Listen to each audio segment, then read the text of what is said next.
this, yellows. Blues, it's all about you now. What you got, guys? Focusing on performance and goals. Emphasizing competitiveness. Fairness. Building shareholder value. Look at the way he's standing. He's just being plain. You know, you're like a gangster. Delivering results. Quick. Passion. Delivering shareholder value. Focusing on performance and goals. Setting short-term objectives. I like this. And the veins popping alarmingly out. Being a decisive decision maker. Emphasizing competitiveness. Emphasizing short time to market. Making decisions quickly. Focusing on goal attainment. Go fast, accomplishing goals, killing the weak, being strong. Blues. Oh, you know them. You've seen them.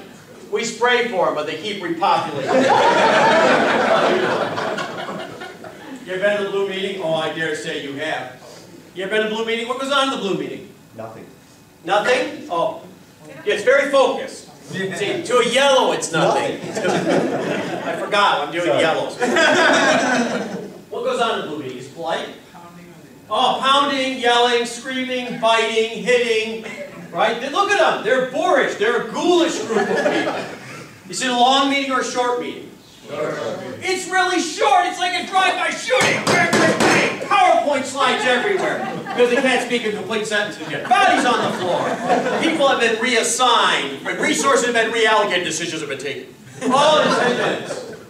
You had to fly from the West Coast for the 10-minute power meeting because they're blues. It all has to happen face to face, right? Dogs were made for the gripping, right? They're Shakespeare. They fight. What are they fighting over? They have to fight. They're like Siamese fighting fish. What are they fighting over? Power. It's all about power, isn't it? It is. It's all about who's more, I'm more, step aside, let the big dog eat. I'm more powerful than you, weakling. How do they decide who becomes the most powerful, the leader? They fight it out. They fight it out. And they don't really physically fight it. Well, sometimes they do. We watch this group carefully. How do they fight it out? Data. Data. Oh, they love the big score. The score. Whatever the score is. They always compare the score. Top 10, bottom 10. Yeah, you know that group? Top 10, but top 10, bottom 10. Take a look. Top 10, bottom 10. Right there. At the top 10, bottom 10. And it ain't the hit parade either, right? And they decide it based on who's got better numbers. They don't care about stinking hierarchy. But there's one other thing they care about, which is their personal brand, their reputation. You ever hear them talk? It's probably why you're here. I went to Michigan for my MBA. Oh yeah? Harvard for my PhD. Oh yeah? Cambridge for my postdoc. Oh yeah? I am pure thought, light, and energy. And I'm living on the 8th floor. And I have 15 trillion freaking flyer miles. I haven't been home for 8 years. I don't even remember what my family looks like. You are seriously messed up. It's all about brand. Oh, get a clue. These are Machiavellis Children right here. Don't kid yourself. Pit bulls on 2 legs. Now, what tools, methods, and processes do they inflict upon the firm? And they will inflict them. Oh, metrics. They're all about, do they track all the small metrics or just the big ones? Just the big ones. Dashboard of all the big stuff. I just came from General Electric last night. Rate of return, cash on hand, and market position. What if you don't hit them? They will leave your stinking carcass outside the city gates for the wolves to devour you. A fate you somehow deserve, right? These are bare-knuckle guys. You don't want to get in a knife fight with these guys, right? So it's all about high-level goals. What else do they do? They love teams. You ever seen those small teams? Bitty small teams? They have names like HIT. They have names like Go Teams and Win Team and Strike Force. Yeah.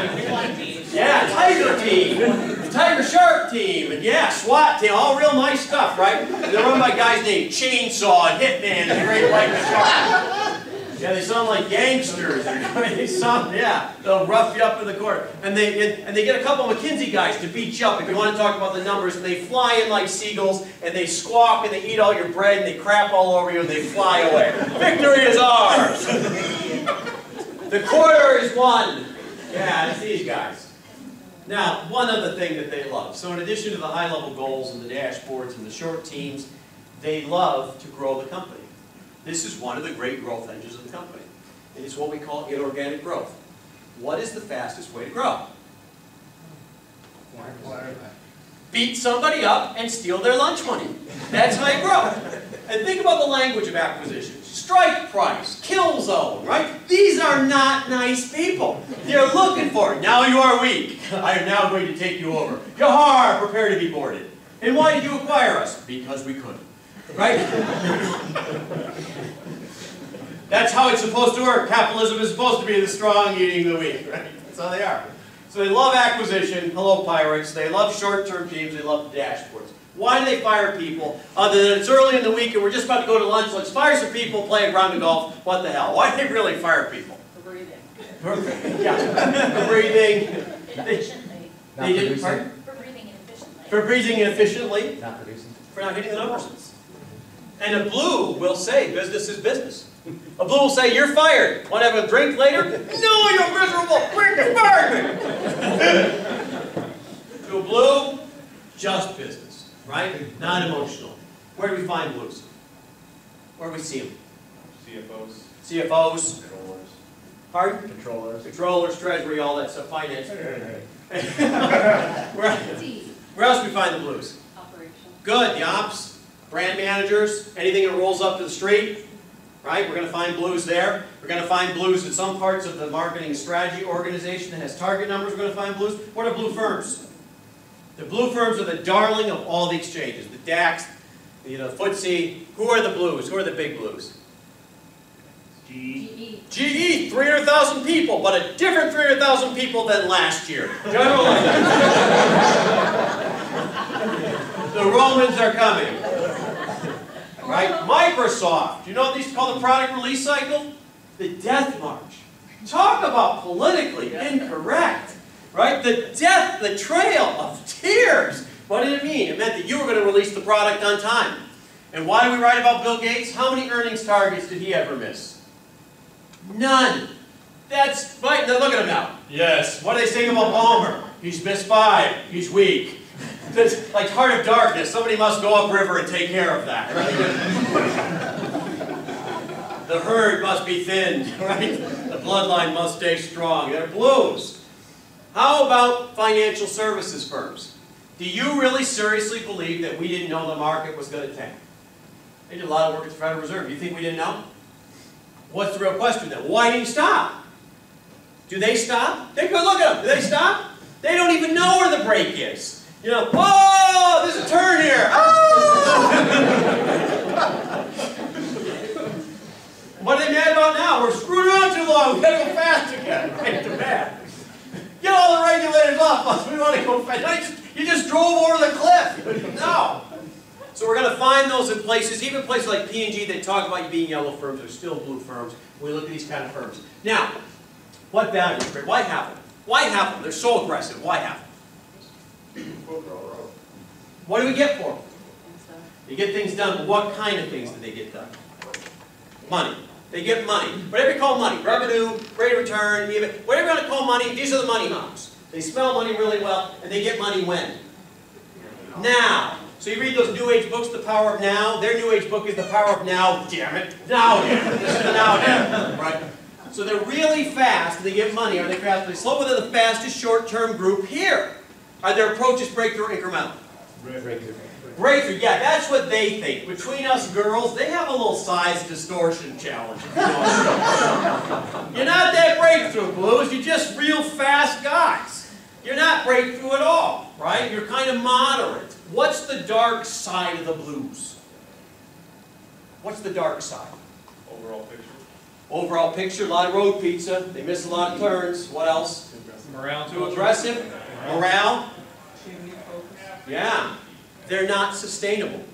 The delta is very high on these firms. They're the least sustainable group in the room. Now, the challenge of blues when they go to the negative zone can be demonstrated by when Hank Paulson, who used to be Secretary Treasurer, ran Goldman, used to have a sign on his desk that said, "You don't come to work on Saturday, don't bother showing up on Sunday." Take a good look. These are the sweatshop guys right here. Let's get the blues round of applause. Now, does anybody feel the tension between short-term performance and long-term development at their work? Who are the first people these guys fire in a down economy? Look at you guys, right? Who are the last guys you hire back when it picks up? These guys down here. It's all about the moving the money, guns, and lawyers, because these guys, it's not about your personality. These guys want NPVs now, high NPVs. What happens when you take people out and train them for 3 months? What happens to your NPVs this quarter? You destroy them. You're destroying their form of value. What happens when you try and develop a competency in a person, you try and do it in 2 weeks or 2 days or whatever? You can't do it. They're destroying your form of value. So this is not hypothetical airy-fairy stuff. This is displacement. This is what you seek is the opposite of what they seek. These tensions are the wars that go on, and they're not just internal. This is Microsoft, who ate all the tuna in its end of the ocean until Linux showed up with a post-capitalist model. We just call it commie-ware. Oh, the commies have shown up. We're all going to get better. Software for everyone, and you guys don't know how to defend. Because you've never seen the opposition just making sense. This is nation states. Somebody goes to China, and they go, you know, the problem with China is everything done through relationships. Duh! You know, it's a 4,000-year-old culture. Hey, get used to it, man. This is the way it goes. So this is not just internal. These are configurations in how people compete. They compete by being collaborators, or they compete by being competitors. But this is the issue of how fast we need to move. Do we need to move fast in the short term? Yes. Do we need to be sustainable in the long term? And here's the trade-off. It's like a best friend. How long does it take to develop a best friend? A long time. But once they're your best friend, what happens to transactional time? It goes down. So in the end, they're faster. But in the beginning, you're much faster. So are you following this? That's the trade-off. So the first issue is the tension around how much time. Let's turn now. Is it tension good or bad? It's good because what's it do? Produces hybrids.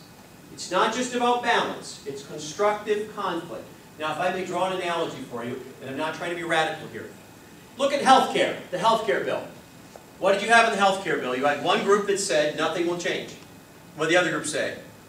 Everything will change. And what did you get? You got a bill that didn't make any sense. Right? If you put the two together and you lock them in a room, you put the 12 people that represent each point of view, you might have got a bill that made sense.